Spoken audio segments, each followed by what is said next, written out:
true woman who makes herself beautiful for the Lord, no one else. Why do you need for the whole world to look at you and then make a judgment whether you are beautiful or not? Who gives one penny what the world thinks of you? As long as Christ sees you beautiful. Me and Mr. Bishop Emmanuel disagree on a lot of doctrinal things, but this is not doctrinal. I do think it's biblical, and I really appreciate what he said here. And I want to show you a passage that I've really grown to appreciate when it comes to perspective in my walk with Christ. Turn over to 1 Peter chapter 3. Let's begin there in verse 1. He says, "Wives, likewise, be submissive to your own husbands, that even if some do not obey the word, they without a word may be won by the conduct of their wives, when they observe their chaste conduct accompanied by fear. Do not let your adornment be merely outward, arranging of the hair, wearing gold, or putting on fine apparel. Rather, let it be the hidden person of the heart with the incorruptible beauty of a gentle and quiet spirit, which is very precious in the sight of God." This is especially true when it comes to you ladies. A lot of you don't feel beautiful. You probably don't feel very good about the way that you look, and a lot of you are really insecure about that. And we live in a world where there's just so much pressure to be thin and attractive and, for guys to be muscular and big and tall. We live in a world where that's just like 24/7 in your face. And that's tough, but we should all find comfort there in verse 4. Did you notice that?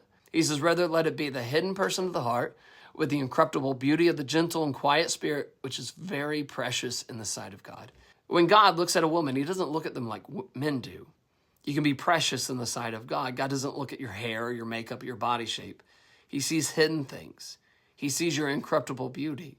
And when God looks at men, he doesn't look at them like other people do. Remember when Samuel was looking at the sons of Jesse and he stopped at Eliab and he said, "Surely the Lord's anointed is before me.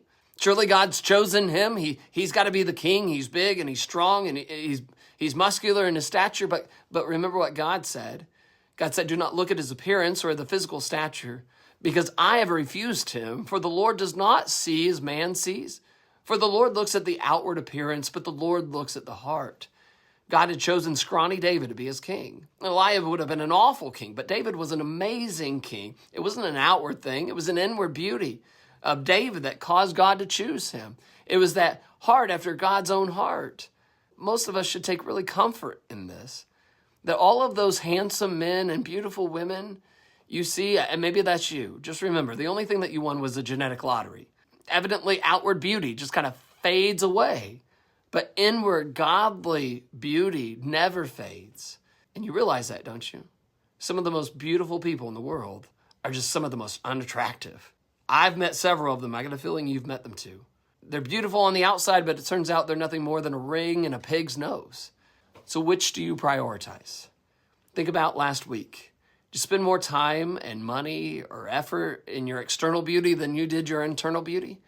Like, did you spend as much time in prayer or more time in prayer than you did at the gym? Remember, bodily exercise is profitable for little, but godliness is profitable for all things. It's just kind of a simple thought. Did you read your Bible as much time as you spent doing your hair? Now, please understand, those things are not wrong. This passage is not saying that you cannot do your hair, you cannot be pretty. This passage is talking about balance and priority and focus and what will last and what will not last.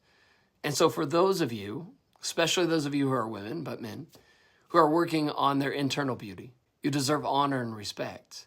And so men, when it comes to women, let's make sure they get that. And women, let's make sure we give men that. I hope that's helpful for you. Something kind of challenge your perspective in your walk with Christ. I hope all of you have a great rest of your day. God bless everyone.